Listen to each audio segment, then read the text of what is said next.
Ha llegado el lunes otra vez, lo estoy viendo a Santi Marino, pero no sé si me está escuchando Santi Marino. Hola Santi, ¿cómo estás? Mucho fuerte y claro. Bien. Pasa que estaba mirando para otro lado. Es que yo mirás para otro lado y digo, bueno, no me presta atención. Así estoy, Santi, así estoy. ¿Quereme así o no me quieras? Mirá, pero mirá que estamos en la mitad de noviembre, todavía no podemos decir es muy diciembre. Ay, no sé cómo vamos a llegar a diciembre, Santi, así te lo digo. Bueno, mirá, tenemos unos ayudines, ¿no? Ahora hay un par de feriados, así que quizá, bueno, a ver, hay un par de feriados en noviembre y diciembre empieza con los feriados. Sí, lo estamos Pero esperando. como dicen en un programa de radio que a veces escucho a la tarde, guarda con diciembre, ¿no? Guarda con diciembre, siempre guarda con diciembre, siempre. Sí. Decime una Pero cosa, no, la cosa que... profesor universitario, ¿cuánto tenés para corregir este fin de semana largo? No todavía, vos sabés, no todavía, y además tomé una decisión muy buena. Estoy sacando las cuentas antes, pero creo que muy buena. Me copié de mi amigo Agustín Espada y voy a tomar orales en los parciales. Se resuelve ahí. Exactamente. Genio. Así que, pero bueno, también vos sabés que yo estoy en una situación privilegiada, pasé de dar 9 cursos en un cuatrimestre a dar 3, pero uno ya las corregí, así que mi cantidad de parciales ha reducido drásticamente. Bueno, espectacular, te Así felicito que, por esa no. decisión. Sí, muchas gracias. Así que bueno, vamos, supongo que durante ese día interminable que me devolverá a la escena de haber tomado 22 orales en políticas de comunicación en la UBA en el 2000. Cuando se desdoblaban mesas y tenías que volver al otro día. Nosotros nunca desdoblamos, pero hemos terminado 8 de la noche. Bueno, Agustín desdobla a veces en esta universidad, así que porque son muchos estudiantes. Pero bueno, no tengo tanto por corregir. Estoy corrigiendo muchas tesis, viste, así apuradas. Pero no, este fin de semana largo tengo que ir a comprar figuritas de Pokémon. ¿Por qué? Viste que ahora las figuritas de Pokémon son otra vez... Ay, no sabía. ¿Qué hay, un álbum de Pokémon? No hay un álbum de Pokémon, lo cual implica que no hay una cantidad determinada de figuritas. No termina nunca, la encontraron la vuelta. Las que se te ocurran puedes comprar. Y de hecho hay un local en Flores experto, exclusivo, donde puedes pagar desde 150.000 pesos una figurita a 500 pesos. Los pibes son muy piolas, estimulan mucho a las niñas juntas. Mira. Las niñas escolarizadas de 6º año que se llaman Ana y se apellidan Marino, por ejemplo, juntan figuritas de Pokémon. Pero pará, ¿y son figuritas que se pegan en algún lado o son...? No, se juntan en un álbum y viste que son con evoluciones, estoy aprendiendo ahora. Entonces de cada bichito hay evoluciones. No lo puedo creer. Y se cambian. Es muy bueno para la socialización, es muy bueno. Claro. La he visto diseñar estrategias de cambio estoy juntando estas porque después las voy a cambiar por 7 evoluciones de no sé quién. Claro, porque colecciona toda la evolución de un personaje, ponele. Ahí va, sí. Pero bueno, me parece bien para una niña de 11 años, de 10 años que va a cumplir 11 pronto. Hay señores de mi edad y en ese local a veces, Pero en el Parque Rivadavia, en todos los lugares que mirá, me la había perdido esa, te digo que no la vi. No, tal vez es por segmentos, ¿viste? Puede ser. En la escuela de Ana, puede ser. Y además estamos precalentando porque será abril, vendrán las figus del Mundial, otra vez. Qué loco. Pero igual para mí eso fue una instancia de socialización espectacular. Yo la acompañé, aprendió la noción del trueque, hablar con pibitos de otros lados que no conozco, pibitas, ¿no? Así que en esa estamos. Bien, bueno, cuando el consumo sirve para socializar, le podemos cambiar la frase a Canclini, ¿no? Está bien, sí. Porque te imaginas que de fútbol, nada, mejor ni hablar. No vamos a hablar. No, ni vos ni yo vamos a hablar. Nadie va a hablar. Ay, qué grandad, mirá. Pero bueno, también un par de recitales tengo por... Se viene otra vez el plan de la mariposa. ¿En obras me habías dicho? ¿Era? En obras. 8 de diciembre en obras para festejar los 3 años del Campeonato Mundial. Bien. 72 grados va a ser en obras el 18 de diciembre. Pero vamos a ver a la Delio Valdés en 2 semanas. ¿En Ferro? No, en el Movistar Arena. En Ferro ya tocaron, claro, en Ferro ya tocaron. Es que el sábado estuve en un congreso y dije mi frase favorita ganando amigos. Esto ya lo hizo la tribu. Me gusta. Ya se viene ese libro, Se viene, lo estoy viendo.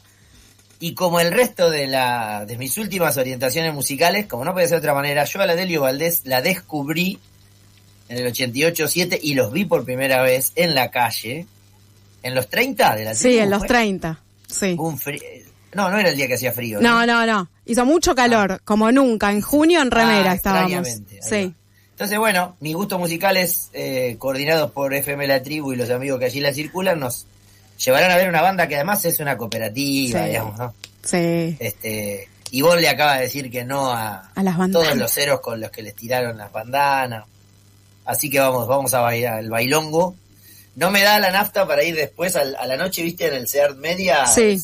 El cumbión después. Es cierto. Tengo otra pregunta para Santiago Marino. Sí. Tengo otra pregunta. Se festejan los 40... Te digo, estamos discutiendo en grupo de amigues comunicadores, ¿eh? Se vienen los 40 años de la carrera de comunicación y van a hacer una fiesta. Ay, sí. No tengo con quién ir. Bueno, muy bien. Te puedo invitar. Okay. Si lo terminamos de resolver con grupo de amigues comunicadores, puede que vayamos. O puede que no. No lo sabemos. ¿Es el 5 de diciembre en el ART? Porque justo mencionaste... No, en el C. En el C, no en el ART. Sí, es el mismo. Es el mismo, tenés razón, es el mismo. Que tenía un dueño vinculado a la comunicación y que ya no, como dice la Rosalía. Exactamente, ya no. Me gusta la propuesta de esa fiesta, viste que es un DJ con los de Marcelo T. No, un DJ con los de música de los que cursaron en Callao, sí. Uno de los que cursaron en Marcelo T, uno de los que cursamos en Ramos, sí. Y uno con un segmento de los que cursan en Constitución. En Consti, sí. Está bien, me gusta. Que yo en esa institución hice la carrera, la maestría y el doctorado. Claro. Vos tenés que ir a festejar, Santi. Como con la tribu, ¿viste? Cuando la tribu cumpla 40 años, Fuerte al Medio va a tener 20. Y bueno, yo estuve como 20 ahí. Está bien, claro. Pero bueno, en esta sede. Ninguno de los que estamos acá conoció la primera sede. No, yo soy puro y duro como estudiante en Parque Centenario y después como profe también en Constitución. Ahí va, bien, ya llegaste como profe de Constitución. Hay que ir con un outfit, ¿cómo es eso? No, para mí, no sé. Hace calor para un pullover de hay llama. Que ir, hay que ir para una fiesta musculosa, remera. Okay. Pero bueno, hace mucho que no vamos a una fiesta. Franciscanas, un morral colgado. Un morral, ¿no? Bien. Los aritos, eso. Una remera de la tribu. Una remera de la tribu, sí, exactamente ese es el outfit. Tenés razón. Bueno, vamos a tener que ponernos en contactos con las autoridades de la facultad. Lo vamos a tener que hacer. Bien. Quedo atento. Bien, muy bien. Vamos a nuestro métier de hoy. ¿Te parece este informe que publicaron hace poquito con con Agustín Espada? Santi Marino lo publicó con Agustín Espada. Con este vínculo, o esta pregunta un poco que abre, vinculado a si las plataformas le debieran pagar o le deben pagar por el uso de sus propios contenidos a estas plataformas de distribución de noticias como Google News, ¿no? Exactamente. ¿Sabes qué? Me acordaba cuando preparaba la columna que titulamos con la pregunta de si las plataformas tienen que pagarle a los medios, que fue el modo que usó Observacom, el Observatorio de la Comunicación de América Latina, organización de la sociedad civil para quien hicimos este trabajo con Agustín. Me acordaba que en el 2020, que fue un año inolvidable para Fuerte al Medio, por múltiples razones, el grupo de WhatsApp de Fuerte al Medio fue el mejor del año. Algún día se van a entregar Martín Fierros por eso y habría que reconocerlo. Pero entre otras cosas, ese fue el año en que se lanzaron estos programas, y yo recuerdo que en una columna no pude estar y fue Agus quien dio cuenta de el lanzamiento de estos dos programas con los que las grandes plataformas empezaron a hacer algo así como responsabilidad social empresaria, ¿no? Como una estrategia de lavado de imagen, que es de generar algunos mecanismos de financiamiento para que los medios que usufructúan las producciones para que las plataformas que usufructúan las producciones de los medios remuneraran o compensaran de alguna manera a los medios por ese uso específico. Y esto, digamos, siempre Fuerte al Medio tiene como una como una nota de agua, digamos, ¿no? Que viste como cuando escribís en un Word que un documento es en borrador, la pregunta de pensar en cuánto incide en la vida cotidiana de quienes nos escuchan esta cuestión. Puede ser o sonar muy academicista. Ahí están los dos encargados de esta columna que publicaron en su calidad de investigadores un trabajo y lo vienen a contar, pero en realidad, claramente hemos trabajado durante muchos años que el consumo de noticias se ha digitalizado, se ha plataformizado, las personas están llevando adelante consumos dentro del entorno digital y el tipo de contenido que consumen también está producido por grandes medios. El asunto es preguntarse qué pasa con eso, qué hacen las plataformas con lo que los medios producen y cómo funciona esa economía de tipo distinto en donde unos producen una cosa, otros entregamos otra cosa. Es decir, los medios producen los contenidos, las audiencias entregan sus datos, porque cuando navegamos en internet es como es como si lo hiciéramos con los dedos manchados, ¿no? Y vamos dejando nuestras huellas. Y la suma de ambos elementos, los datos de las audiencias y el producto generado por los medios, es usufructuado por las grandísimas plataformas que además se convierten en estos jugadores que son como los guardianes del acceso a este tipo de contenidos, ¿no? Entonces, en esa línea, hace un tiempo largo, Observacom nos encargó, junto con Agustín, elaborar un informe que diera cuenta del impacto de los programas de apoyo de las grandes plataformas digitales a los medios de comunicación, específicamente en América Latina, que es donde nos interesa. El informe está disponible, hicimos una presentación la semana pasada, que también vamos a compartir el link al video para quien les interese. En realidad se presentaron dos informes, uno es el nuestro y otro el que da cuenta de un análisis comparativo de cómo están reguladas en América Latina, o qué intentos de regulación hay, que realizó la investigadora Ana Bisberger. Y lo que nosotros hicimos y presentamos, y está disponible y se puede ver, es un trabajo en donde buscamos analizar el impacto de estos programas, específicamente de Google y Meta. Meta es la empresa dueña de Facebook. Para América Latina buscamos evaluar sus efectos sobre la sostenibilidad. Este es un concepto que hemos trabajado muchas veces, que tiene que ver con cuál es el proyecto que hace, cuál es el proceso que hace sustentable a un proyecto que gestiona medio de comunicación, en este contexto en donde las viejas preguntas ya no responden, o ya no sirven, ¿no? Que es quién paga la cuenta, cómo se financia el sistema, cómo son los recursos con los que pueden contar, cuáles son los gastos operativos que tienen los medios, etcétera. Todo eso que hace a la sostenibilidad de los medios. Una interrogación respecto de la autonomía de los medios en relación a cómo producen esos contenidos y cómo circulan esos contenidos, y a la estructura del sistema ahora que digitalizado, ¿no? Entonces, lo que hicimos en este trabajo fue, primero, dar cuenta de tres ideas fuerza que nosotros ya tenemos muy trabajadas en Fuerte al Medio. Uno, la convergencia y la plataformización han reconfigurado el sistema infocomunicacional. Podríamos decir algo así como una frase rimbombante, muy propia de FSOC.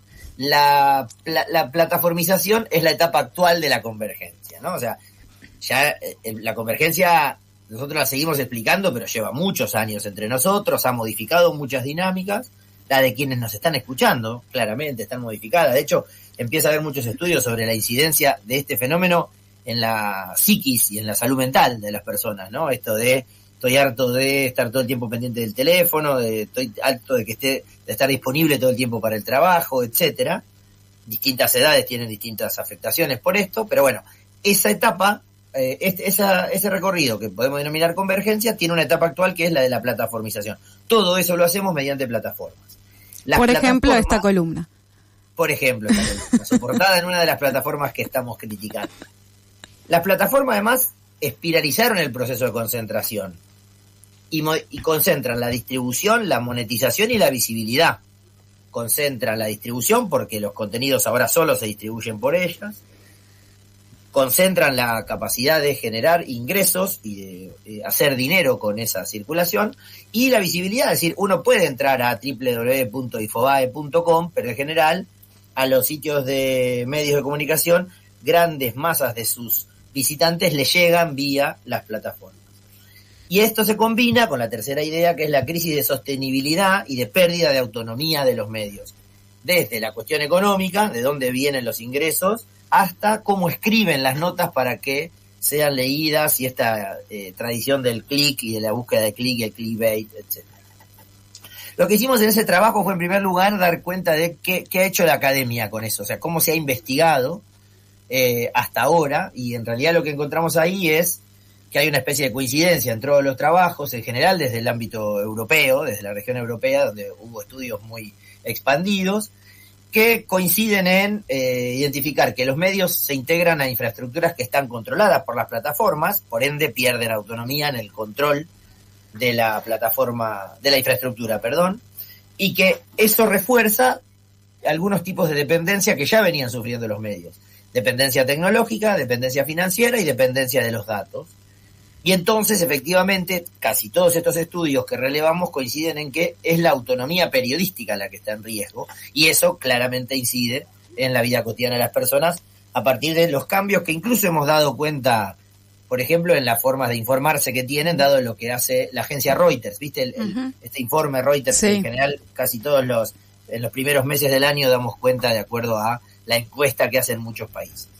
Bueno, también dimos cuenta de cómo funciona el mercado publicitario, que también hemos dicho muchas veces, se está digitalizando cada vez más, y cada vez más grandes porciones del capital que se invierte en publicidad se destina a plataformas y soportes digitales.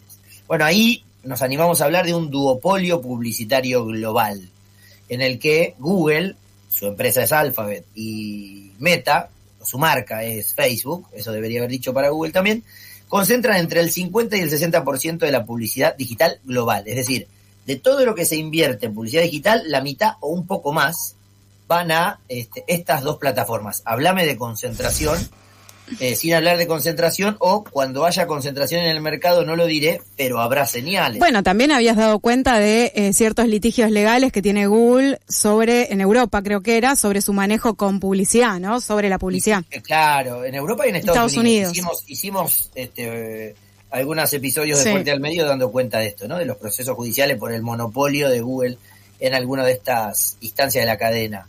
Bueno, en América Latina, lo interesante para relevar es que esto se da luego de una aceleración de la digitalización que sucedió en la pandemia y en la pospandemia. Se venía algo retraída, algo no tan expandida como en el resto del mundo, salvo algunos países, Uruguay, por ejemplo, ¿no? Que tenía una penetración de Internet muy profunda, bueno, tiene que ver con el tamaño, etcétera.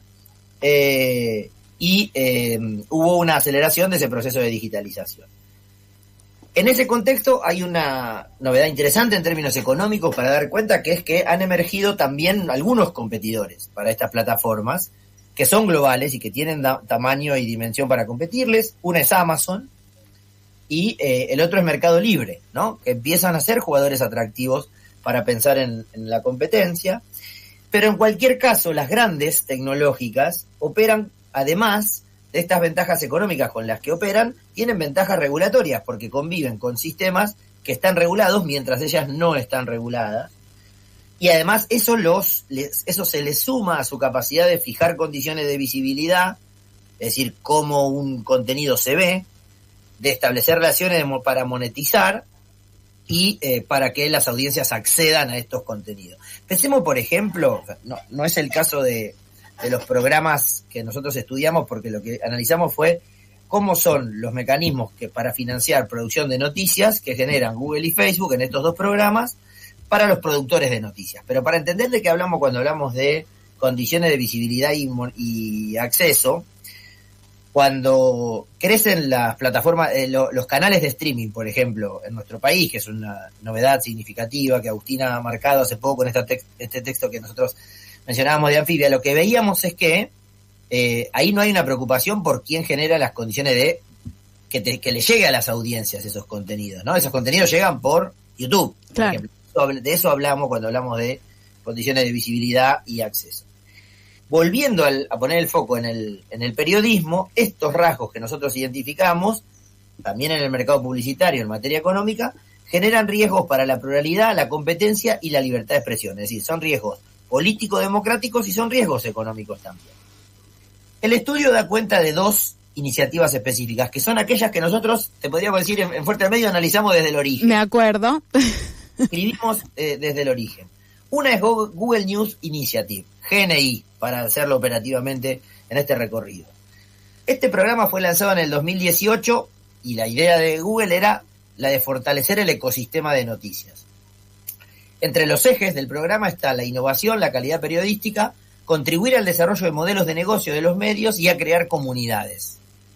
Y ahí hay una serie de programas que se ponen bajo la órbita de esta idea Google News Initiative Y ahí tenemos los desafíos de innovación, los desafíos de equidad, el News Labs, que es un proyecto para una especie de laboratorio de nuevos proyectos, y Startups Lab. Bueno, hay 1.190 medios asociados a este programa, a este paquete de programa general, y según informa Google, hay 72.000 periodistas formados en ese desarrollo. Son números contundentes, habría que contrastarlos con los totales de los lugares. Pero, ¿y de cuánta, de qué región? ¿Todo Latinoamérica? No, eso es, sí, de toda Latinoamérica. Toda Latinoamérica. Sí, exactamente. Bien. Ahora, cuando vamos a los números concretos, ¿a cuánta plata es? O sea, para traducirlo de un modo más claro, estamos hablando de una inversión total de $26 millones. Esto es el 0,09 de la facturación regional de las plataformas en América Latina. Claro. Es decir, ni siquiera el 1%. Nada. Ni siquiera el 0,1%, el 0,09.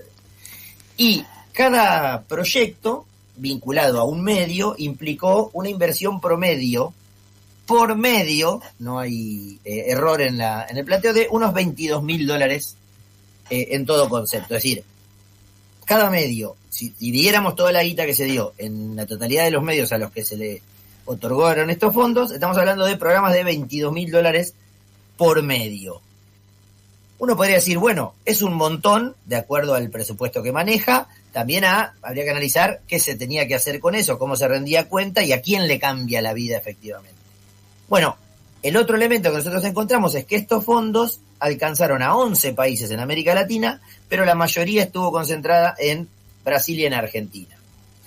Otro producto, otro programa, otro proyecto de Google que nosotros analizamos. Yo recuerdo ahí, perdón Santi, sí, pero recuerdo ahí que los dos principales medios, si no recuerdo mal, que se asociaban a estas plataformas eran Infobae y La Nación, ¿no? Acá en Argentina. Acá en Argentina, pero ahí tenés, si vos vas imaginemos mentalmente el mapa de los 11 países, donde hay al menos un medio que consiguió fondos de este tipo, y ponemos en color más fuerte a los países que más recibieron, el 80% fueron de Brasil y de Argentina. Bien. Y salvo un caso en particular, estamos hablando de medios privados comerciales. Por eso es que cuando vas a Argentina, por ejemplo, te estás encontrando con La Nación o Infobae. Bien. Hubo otro programa dentro de Google que fue Google News Showcase. Este se lanzó en el 20 y este es el que analizamos en Fuerte al Medio en aquella ocasión. Bueno, esta iniciativa de licenciamiento de contenidos, que establecía una relación a partir de la cual la plataforma podía usar esos contenidos producidos por los medios, estuvo solo disponible en Argentina, Brasil, México y Colombia. Ya no en los 11 países de América Latina que accedieron a fondos del programa anterior, sino a medios de 4 países, de estos 4 países. El compromiso inicial para el que Google se había planteado era el de invertir 1.000 millones a nivel global. Una parte importante de eso vendría a América Latina. Cuando se lanzó este programa, los medios tradicionales valoraban la relación fluida y enriquecedora que podía generar entre plataforma y medio, pero advertían sobre una posibilidad que terminó concretándose, que era la capacidad discrecional para elegir a qué medios financiar y la falta de transparencia en los argumentos para tomar estas decisiones. Claro. Inclusive, nosotros citamos en el trabajo a la SIP, la Sociedad Interamericana de Prensa, que es la representante de las corporaciones informativas, que planteaba que este programa no resuelve los problemas estructurales creados por las plataformas para los medios de comunicación. Hasta acá Google. Vamos a acelerar un poco para terminar en tiempo y forma la columna. Vamos a Meta.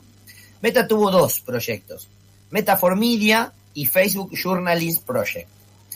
Se comprometió a invertir $100 millones en subvenciones y en créditos publicitarios. Los ejes acá estaban en monetización, capacitación y combate a la desinformación. Hay una diferencia con los de Google, que también tenía este laboratorio de proyectos, ¿viste? El Media Lab, sí, del que hablaba. Y el de Meta, el de Facebook, estaba enfocado en herramientas y en entrenamientos para periodistas, por ejemplo, para cómo detectar una fake news, que en financiar la producción de contenidos. Hubo subvenciones de hasta $50.000 por proyecto específico, pero el foco estuvo en el fact-checking y en el periodismo local. Acá la idea era de vincular recursos con medios locales, más comunitarios, no en el sentido de la organización civil, sino del tipo de contenido que produce y en los chequeadores. Bueno, cuando vamos a los programas en números sumados, dar números por radio, lo que más le gusta a May. Entre 2017, que se lanzó el primero, y 2022, que es el último año en el que conseguimos información divulgada por las organizaciones, en total se otorgaron 7.461 fondos a nivel global, de todos los programas que mencioné en todo el mundo. Google entregó 5.908, el 79%, 80 si querés redondeamos, y Meta 1.553, el 20%, el 21% en realidad. De esos 7.400 y pico, para América Latina fueron 1.285. No te preocupes en sacar la cuenta, es solo el 17%. El 80% de los fondos fueron concentrados en 4 países, Brasil y Argentina, luego Colombia y México. El 98% fueron a medios, el 1% a chequeadores y el resto a otros. Y lo que hubo claramente en el análisis que nosotros identificamos es un predominio de empresas privadas con fin de lucro. Grandes o pequeñas, los sitios más visitados o los menos visitados, pero en general no hubo una promoción al pluralismo y la diversidad pensando en tipos de organizaciones que gestionan medios que accedieron a este tipo de fomento. En una evaluación general que podríamos hacer para ir cerrando, identificamos que los programas de ayuda reforzaron la dependencia tecnológica y simbólica porque te conminaban a seguir necesitando la plataforma para seguir llegando a tu audiencia, que había falta de transparencia y opacidad tanto en los montos como en los otorgados como en los criterios establecidos o utilizados para decidir quién recibe, y que hubo reducción del debate sobre sostenibilidad a un problema financiero. O sea, no es aquello que nosotros pensábamos, que es la combinación entre cómo produzco un contenido, qué canal elijo para que llegue, cuáles son mis fuentes de ingresos y cuánto puede durar esto para ser autónomo, sino que en realidad le plantearon a los medios que su problema era financiero. Google y Meta, dice Becerra, se posicionan como mecenas digitales. Y esta es una idea que a nosotros nos sirvió para vincularla con la que hay un texto de Restrepo muy bueno sobre el mecenazgo en la actualidad. Exacto. Que lo cita también Becerra en algunos textos, que habla de los nuevos mecenazgos, que no son tan nuevos en realidad. No son tan nuevos en términos de quiénes son los que la ponen, y claramente no son nuevos en materia de la relación entre el financiamiento y la creación cultural, informativa, periodística, ¿no? El mecenas viene desde antes del capitalismo. Medioevo, claro. Y lo que encontramos es que son ayudas simbólicas frente al poder estructural. Por eso nosotros podemos decir que se parece más a una lógica de lavar la cara o a un programa de responsabilidad social empresaria que a un mecanismo para generar pluralismo, diversidad y reducir la dependencia de los medios respecto a las plataformas. Son estrategias de relaciones públicas y de prevención regulatoria frente a la posibilidad de discutir, más allá de la coyuntura argentina que pone en suspenso esta posibilidad, que haya que regular a las plataformas. Y el texto, como siempre los de Observacom, está bueno lo que dicen, que es algo preventivo, como para que no se le vengan en sí. Está bueno lo que dice. Es una acción preventiva frente a la inminencia de la incorporación al debate público de la necesidad de regular a las plataformas. Y lo que terminamos proponiendo, los trabajos de Observacom suelen tener propuestas, es, en primer lugar, la necesidad de reforzar políticas públicas de financiamiento y regulación, de exigir transparencia en acuerdos medios-plataformas. Más allá de que sea un acuerdo entre privados, estamos hablando de algo de interés público, que es el sistema informativo. El sistema informativo es de interés público para el funcionamiento social de una democracia. Entonces, por eso es que, a pesar de ser acuerdos entre privados, deberían ser transparentes los mecanismos de mínima elegidos. Deberían aparecer en los balances, ¿no?, de las empresas. Y incluso en las convocatorias. Y en las convocatorias. De los programas, ¿no? ¿Cuáles son los criterios para otorgar? Y por último, promover sostenibilidad, diversidad y soberanía informativa volviendo al Estado. Sé que esto es contrahegemónico en este momento, pero es volver a la necesidad de que sea el Estado el que establezca los mecanismos mediante los cuales se reorienten partidas, como hace la política de cine en Argentina, generada por el propio sector para la producción de contenidos que aporten al pluralismo y la diversidad. ¿Es una utopía? No, es una necesidad de establecer en la agenda pública una realidad concreta que podría alterar el sistema concentrado y plataformizado en el que vivimos. Durante 25 años, en radios como La Tribu, reclamamos la sanción de una ley de radiodifusión democrática en la democracia. Algunos lo pudieron llamar utopía en algún momento. En una instancia, una ventana de oportunidades políticas, esto fue una realidad. El resultado de su aplicación no tiene que ver con la necesidad de aplicarla, y por eso más tarde o más temprano esto deberá llegar, y una vez que llegue tiene que haber letra que sostenga estas demandas. Ahí aportamos algunas para sostener. Me gusta que no sea una utopía, ¿no? Plantearlo como, efectivamente, esto no es una utopía, es una necesidad. Y te voy a hacer una pregunta. Yo sé que ustedes no analizan contenido, pero ya me atajo, ¿no? Pero en ese vínculo entre plataformas y medios, ¿ustedes ven o observaron algún tipo de sesgo ideológico en términos de con quiénes se vinculan estas plataformas? No hicimos la lista pensando en las líneas editoriales de los medios, pero y ahora es solo intuición, sí, y en términos personales. No creo que ese sea un problema en particular.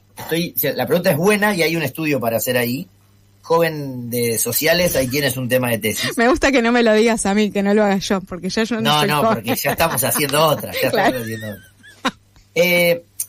Pero lo que quiero decir es que para mí el efecto más importante, lejos de reforzar el sesgo, es reforzar la necesidad de la plataforma.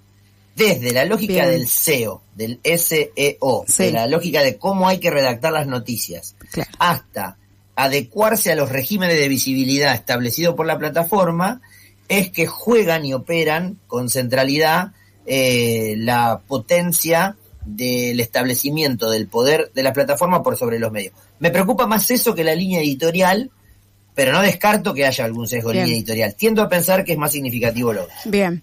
Gracias, Santi, por este recorrido. Vamos a estar compartiendo este informe también junto con la columna. Y obviamente nos quedamos ahí pensando porque esto es algo que efectivamente está sucediendo y sigue sucediendo. Y además sigue sucediendo más allá de cómo fracasamos en Argentina por instalar el debate público. Hace 2 semanas China acaba de sancionar una ley que establece que los TikTokers tienen que tener un título habilitante para hablar de medicina, por ejemplo. O sea, tenés o el modelo de mercado absolutamente libre o el modelo de control político que marca, además de cómo los estados van resolviendo estas cuestiones, que esto en algún momento se va a instalar en la agenda. Santi, gracias. Nos vemos no la semana que viene, la otra, porque tenemos un feriado largo. Exactamente, nos vemos en 2 semanas, que anden bien. Lo mismo, que estés muy bien, Santi. Pasó Santi Marino al aire de FM La Tribu.